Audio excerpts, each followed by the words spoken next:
In this video, we're gonna tell you the pros and cons about zoo life. I'm going to be based off of the cons of it, and as you can clearly see, I won't be all that much help, but at the end of the video, you're going to be able to hear both the pros and cons side. And you're going to learn what side you want to take. Here's the pro guy. Yeah, call me pro all you want. Call me pro all you want. I mean, zoos are good. And there's no other way to explain it. You know, Contrary to what he believes, I'm going to tell you what's actually true. yeah.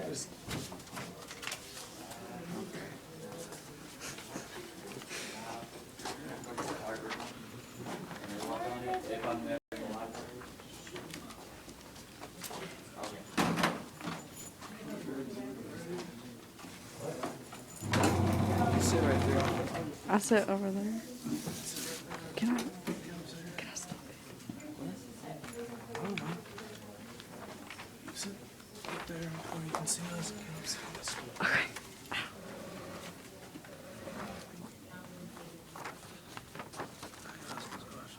What is your take on the habitat size for the animals in zoos? Well, for the habitats, I mean, we have lots of room.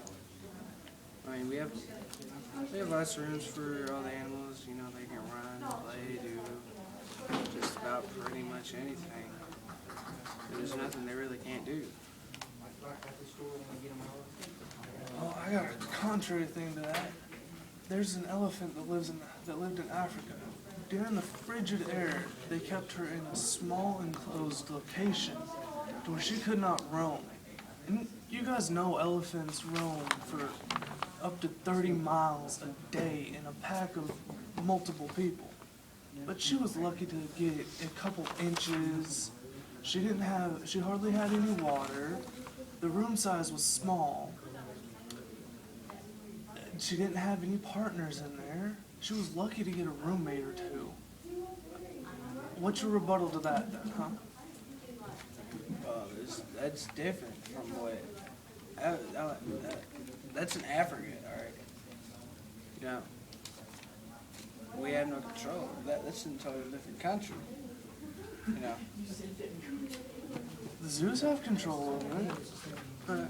Well, our zoos over here, all we do with Africa and all that is basically do like fundraisers to raise money for them, but what they do with the money is their thing.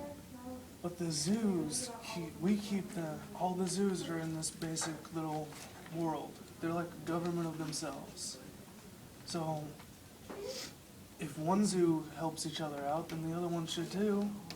That means that they should move the elephants that whenever it comes too cold for them to stay outside to a warmer area, to where they can roam.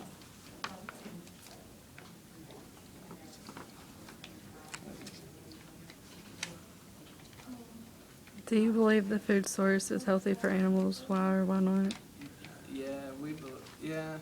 Our zoo, we believe that the food sources are good for the animals. I mean, we give them basically all their nutritional needs. I mean, every now and then we gotta pull a couple monkeys off of each other because one's getting mad at the other because he stole his banana or whatever, you know. But other than that, yeah, we have plenty to go around. I mean, none of the animals go hungry. My counter to that is they might not go hungry, but sometimes there's cats out there. There's the big cats out there that get fed regular house cat food. That's not nutritious to them. That doesn't give them the protein. That doesn't give them the energy source they need to survive. I mean, there's bears out there that have been fed dog food that's meant for household dogs. So I'm against that. I'm against them feeding the food sources they choose. What is your take on breeding programs in zoos? the breeding programs, like for our breeding programs, we take, you know, same kind of species.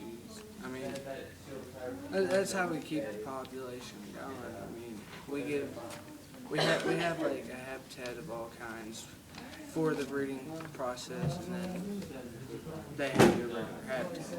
I mean, they are kind of cut off from the rest of their families, but you know, we believe that it really does them some good, you know. My thing to that is that even if it does do good in nature, they're all around. They're around their people. They're around their other species of their other creatures of their species.